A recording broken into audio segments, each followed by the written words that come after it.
When we do hypothesis testing, it's tempting to get all wrapped up in looking for the p-value. Is it less than 0.05? But sometimes a significant p-value really doesn't tell us anything of importance at all. Sometimes the thing that matters most is how big was the effect from our intervention.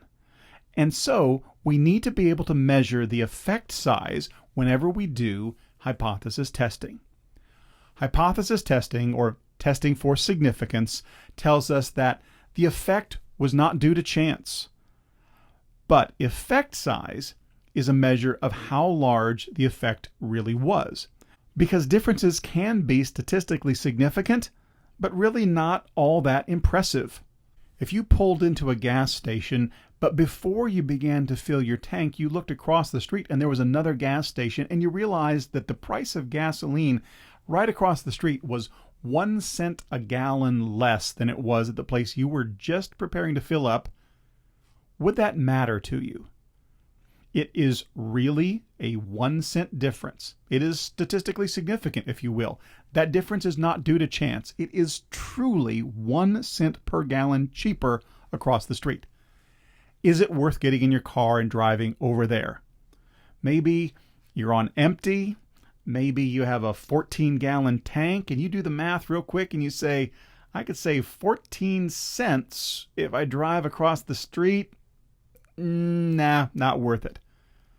Now, if the price across the street was 25 cents a gallon less, now that's worth driving across the street for. If it was $1 a gallon less, it would be no question at all. So you can have a difference that really doesn't make much of a difference, or a difference that's not really big enough to affect your behavior.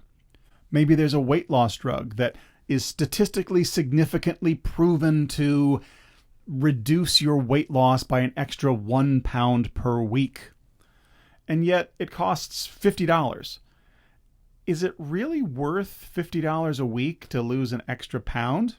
It's a real 1 pound difference, but is it worth $50? Well, you'd have to decide.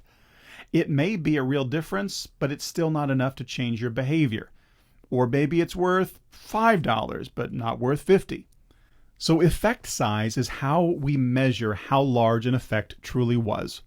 For t-tests, we typically use Cohen's d, which is a measure of the mean difference divided by the standard deviation. Now, for some tests, this is easier than others, but a more difficult way of figuring out Cohen's d is when we have an independent samples t-test. SPSS does not compute Cohen's d. Still does not compute Cohen's d. It would be nice with one of those yearly updates to went ahead and threw that one in. We're still waiting. But there are some ways of working around that. One is this. You can use the formula that I've provided on this slide to calculate Cohen's d based upon the information that you do get from the independent samples t-test.